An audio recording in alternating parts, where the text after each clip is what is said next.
Welcome to Van Tate's Sports Office, an in-depth look at the world of sports, featuring exclusive interviews with our KRQE News Sports Director Van Tate, sponsored by Caesars Sportsbook at Route 66 Casino. Sports Office has a special guest here today. I remember this guy when he was in diapers. Johnny Tapia Jr., and I'm talking about Johnny Tapia, the late, great Johnny Tapia, five-time world champion. And you're a boxer now, and man, you have some big shoes to fill. Yes, sir. Yes, sir. Or when you're fighting, do you think about that kind of stuff? Do you think about, hey, man, I got to show up. I can't be just like, oh, he did all right. Like I got to. Oh, definitely. Even while I'm training, I can't always be the best in the room, but I got to continue to prove myself every single day. What do you take from him? Because I'm sure he left you, imparted some skills in you, and just left you with some things that you do out there. Hit and don't get hit. I mean, sure, we want to sound like yeah. Hit and don't get hit. Oh yeah, no, he was very slick. So I think I take that whole boxing style, that whole slickness from him for sure.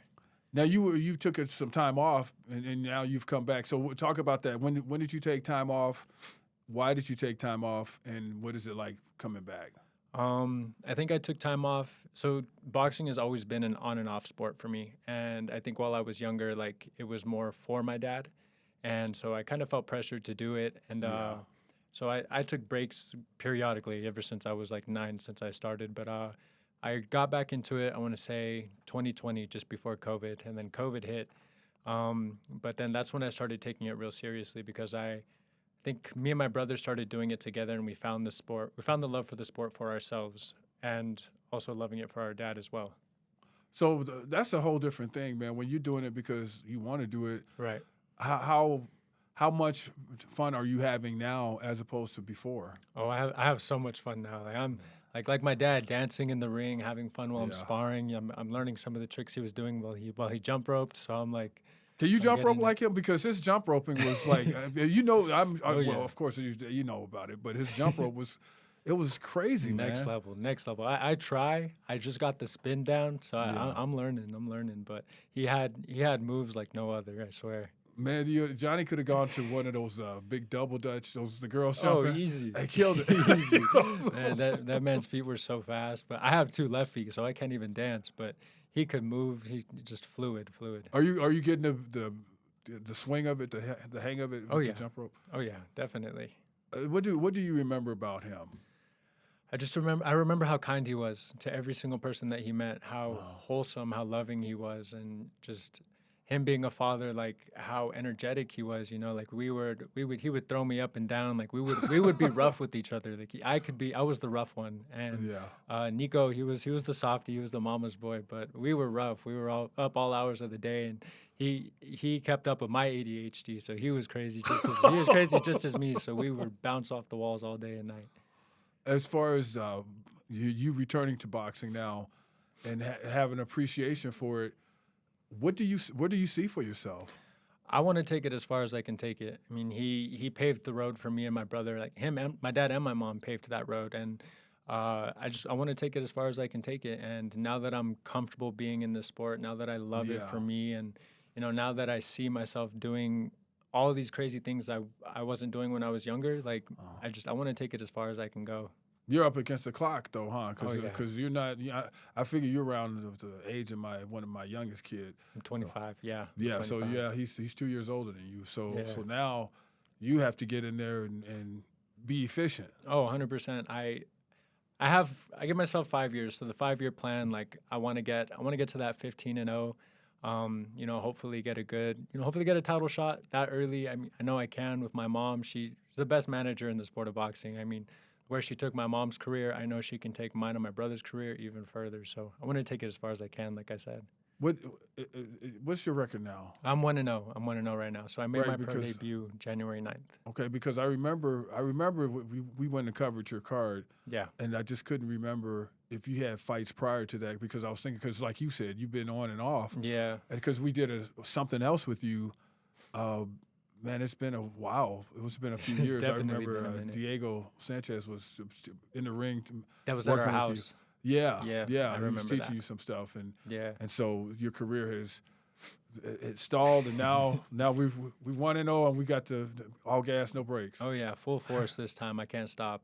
Like you said, time's ticking, you know, and I ain't getting any younger, so I gotta come with it every single step of the way. How would you describe your style? Slick. I'm a boxer for sure. You know, hit, don't get hit. Yeah. I move a lot, and I love my dad's style. I love Lomachenko's style. You know, just quick, moving around the ring, and I'm a southpaw too. So learning how to switch, definite. Orthodox isn't my strong suit, but I'm learning. And Nicco, you know, him also, Nicco Tapia. Also, both of you guys, you know, in the same house, and do you all live? You know, like usually brothers when they have an argument or something like that, they just maybe push each other. But do you all go into full blown sparring? No, or we'll spar. We'll throw on the headgear. We'll throw on the gloves, and we'll go at it. But for the most part, he's calmed down a lot. He used to be a very angry kid, very, very angry. Oh, really? Yeah, very angry. Yeah. And you being a big brother, you had, I mean, something you probably had to take an L sometime just because you're the oldest one, and you probably just like, hey man, I'm just gonna let you, you know what I mean? Like you had to be the more mature guy. Oh yeah. Well, he had mom to back him up, so I can't go against mom. You know. Yeah. So, I mean, even if my dad was here, even he'd be like, "No, you ain't winning that one." So yeah. No, he's grown a lot, and it's cool seeing the young man that he's turned into. But now we work together in unison, and when we do have those moments, we talk it out, we work it out, and we use that, put it in the ring. Right. And as far as doing the sport, getting back into the sport and stuff like that, what other sports did you do? Because your dad, man, he could hoop. I always say it when I'm on the show and his name comes up. I was man, that guy could play some basketball back in the day. Man, that dude could do anything he put his mind to, I swear. Did you play any other sports? I played basketball in middle school. I did a bit of track, but that was it. Yeah, that was about it. The conversation is just getting started. We have more on the other side. So have you had some tough rounds yet? Have you been challenged? You know, I know that you're just now coming back and stuff like that. Yeah. Have you had anything where you've been challenged and pushed as far as to your limit? I think so. We're out in Nevada now, boxing capital of the world, and I think that's the best spot for me and Nicco. But out there, the sparring, the competition is a lot more. So I've had some pretty tough sparring, and my brother's he's a bull. I swear. He's the only person to ever make me see stars. I swear. I swear. That's not something that I should admit, but no, he hits like a truck. He hits hard, and so we push each other. And out in Vegas, that's the competition. So you're in Vegas, and there's another guy who's a world champion right now from here, Angelo Leo. Yes, sir. So do you run across him, and does he help you guys at all? Or we haven't yet. We've actually been close with the Vargases out there actually, because they're doing their whole dynasty thing and taking after their father's footsteps. So I got real close to Amado, and I talked to Fernando Jr. a bit as well. So yeah, because you guys' dads knew each other, you know. Oh, yeah. So how has that been, and what are you learning from them? I mean, it's because you're here in New Mexico, but when you go train, you're training in Vegas. I mean, I'm sure you see the differences, or oh, definitely. I've learned. I think just carrying the legacy. It's just you got to live it, you got to breathe it, and they're big shoes to fill. I mean, even with Fernando Vargas, I mean, those are big shoes to fill, and they know what they got to do, and so. Just seeing how close they work together as a family. Obviously, they still have their dad. Yeah. But just seeing how close they are, it makes me and Nicco push even harder, and it brings us closer together as well. Are you learning anything as far as things that maybe your dad warned you about before he passed, or are you seeing anything? Keeping my hands up, that's for sure. I have a bad habit of not keeping my hands up, but just living the sport, just like he said, like you don't play boxing. I mean, you play any other sport, but you don't play boxing. And not just boxing, that's all mixed martial arts. Right. But you don't play this sport. You got to eat, sleep, breathe it. And he, like right before he passed, man, he was on here doing a sports office, and he was saying stuff that he knew, like he knew it was coming. Mm-hmm. Did he do any of that with you guys? Was he? Because my dad died when I was 9, and he used to talk to me like he was preparing me for something. He would talk to me about, I'm serious, like Yeah. stuff like, you need to know how to do this. You need to, this is like, okay, where are you going somewhere? You know what I mean? Yeah, no, definitely. He, I guess, just instilled the, be kind to others, take care of others, and be true to yourself and be yourself, because people will love you for yourself. They'll either love you or hate you for being yourself, and stay strong in your faith and just keep pushing forward always, and take care of mom. That was the biggest thing, is take care of our mom. All right. Well, taking care of mom, that falls on the oldest shoulder. So Yes, sir. So what is it like to take care of mom? Is she? Because I know that both of them. I've known Teresa for years, so Yeah. I'm sure she'll make sure you on your toes, right? Oh, definitely. But we keep her on her toes too. It's cool. It's cool seeing her grow into the woman she is now. Like after my dad passed, I know she had a hard time finding herself, but slowly but surely she's found her reason, and seeing her grow, it's amazing. Honestly, it's like watching a butterfly grow. Like she's turned into this amazing woman, and she drives me crazy sometimes because I swear, the message she gets us into, but she does good, and she's amazing now. What about as a boxer, you always have to watch your weight and stuff like that, man. Yes, sir. And you should have known with my background, we talked about food, man. Like, so how hard is it for you cutting weight and all that stuff? Because you stepped away from the sport for a while. Now you're back in it, because I'm sure when you were away from it, you could just like, man, I feel like having a double meat cheeseburger today. I'm going to get one, but you can't do that now. Well, fortunately enough, I'm a lot like my dad, so my metabolism it kicks, it works. So I kind of walk around what I fight at. I fight at 147, and I walk around like 154, but I lose that in my sleep. So I'm very fortunate enough to be able to eat what I want, and it's gonna be a problem when it slows down, right? Oh yeah, no, that's what my mom says. She's like, you're lucky now, but wait till you get older. She's like, you're gonna be just like your dad. Watch. When did you know that you had something as far as boxing? Did you just say like, well, I'm supposed to do this? And I know you said you felt pressure to do it, but when did you know, like, you know what, I am supposed to do this? I think it was after I got shot in 2019. So I got shot. Whoa. Yeah. Oh, you know what? I kind of remember that. Yeah. So what happened with that? It was a road rage incident, and it threw me for a loop. Honestly, like I'm not a bad kid. I mean, I would go to like the street races and stuff, but I'm not a bad kid, and so for it to like happen to me, like it could happen to anybody. But it was just wrong place, wrong time. I think the guy was just pissed off that whole day. I don't know what was wrong with him. What'd you get shot at? I got shot in my leg. I got shot in my right leg. And were you just like, what? Yeah. Go back to that day, man. What? I mean, like, how did that happen? Like when he's mad at you because you guys are in traffic. Yeah. But what made him escalate like that? I wonder. Man, honestly, I couldn't tell you. Like, genuinely, I could not tell you. I was on my motorcycle. I was just riding around, like, just being on my bike, Yeah. And I don't think I cut them off. I don't know, but I made a U-turn. It was on Montgomery, just past Eubank by the Sonic, and just made a U-turn up the street. And my light was green. I don't know if they were waiting to turn, and I turned before them, but they threw a drink at me at first. And I wanted to know why they threw the drink at me. And so, like, my innocence, I'm like, why are you mad? And so I followed them or whatever, and then it's like a 10-minute ordeal. It all happened in 10 minutes. And he finally just, like, sat out the window. He shot 3 times, and one of them hit me. Man, when he was shooting at you, were you going like, is he shooting at me, or did you know right away? No, I knew right away. As soon as I heard like the first Pop. 2 rounds and I seen his the laser on his gun, I knew right away. So Man, he had a laser on his gun? Yeah, he had a laser on his gun. Yeah, so I seen it. I ditched my bike and I ran the opposite way. So I was like, then I finally I looked down to check myself and I seen blood coming out of my pants. I was like, damn. I was like, I got shot. it was bad. It was bad. Yeah. Man, so it was bad. From that, did you learn anything from that experience that might even help you in the ring? I know I'm serious because stuff happens to you and you really appreciate.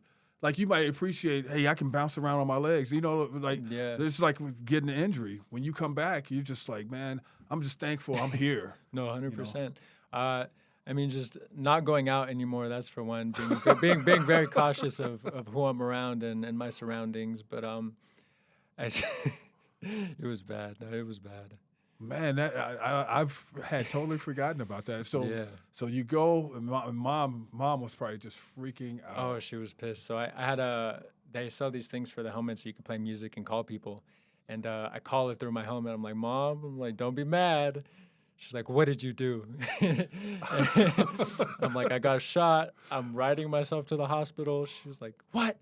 She's like, this is what I tell you for running around the street. She's like, what hospital are you going to? So I went to Loveless Women's. I went to the nearest hospital. Yeah. And I went there and I was like, I just got shot. Like, can you help me? And I don't think the lady took me seriously. And I was like, no, like I got shot. She's like, oh no.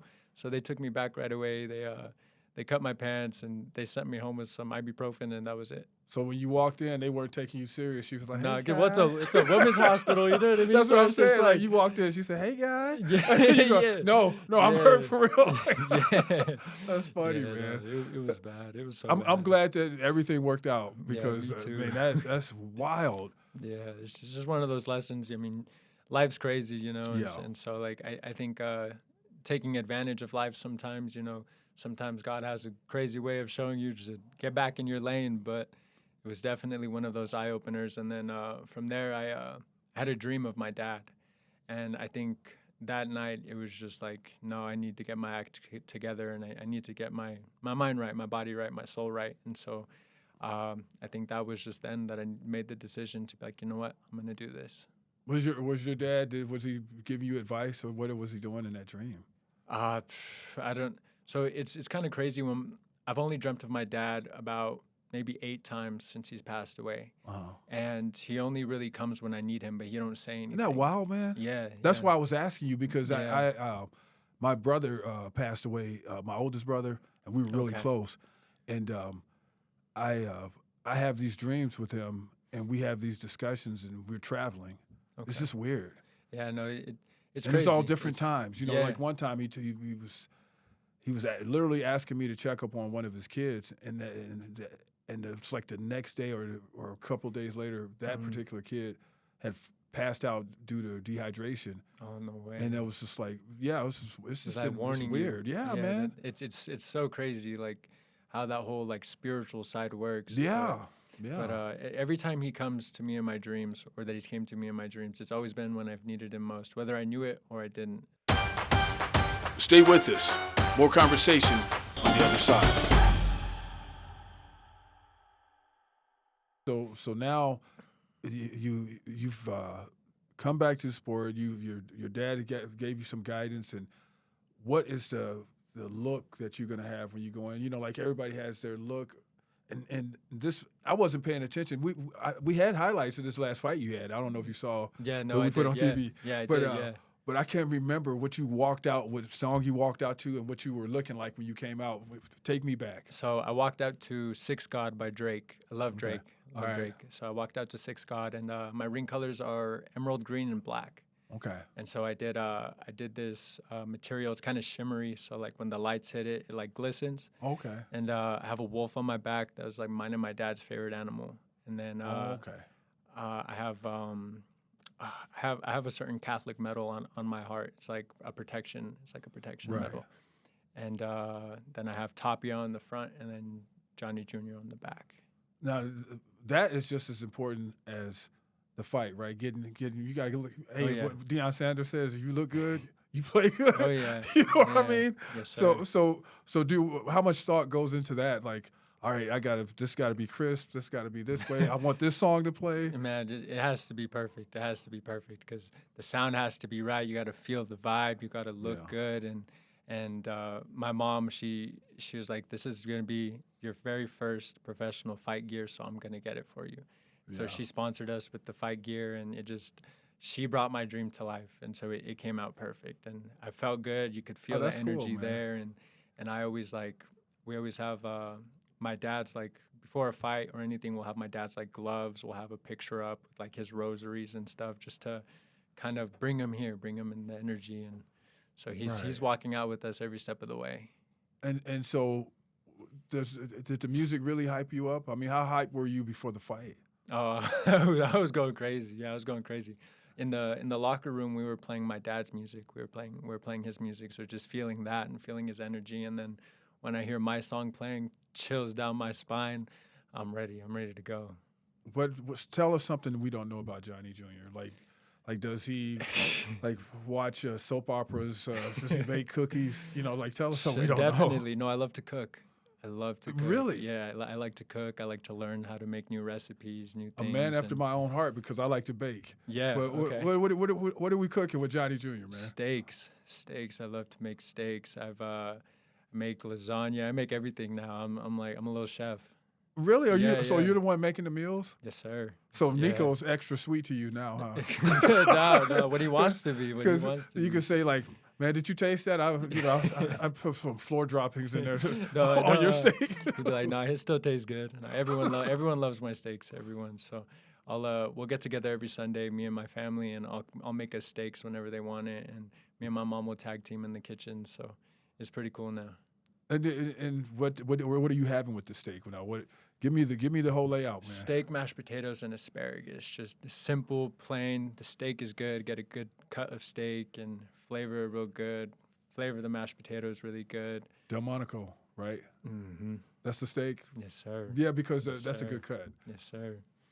Well, speaking of a good cut, we getting a hard rap right here. Johnny Tapia Jr., 1-0, following the footsteps of his dad. Yes, sir. Thank you for coming on, man. We'll see you guys next time. Fernando Perez behind controls. Goodbye.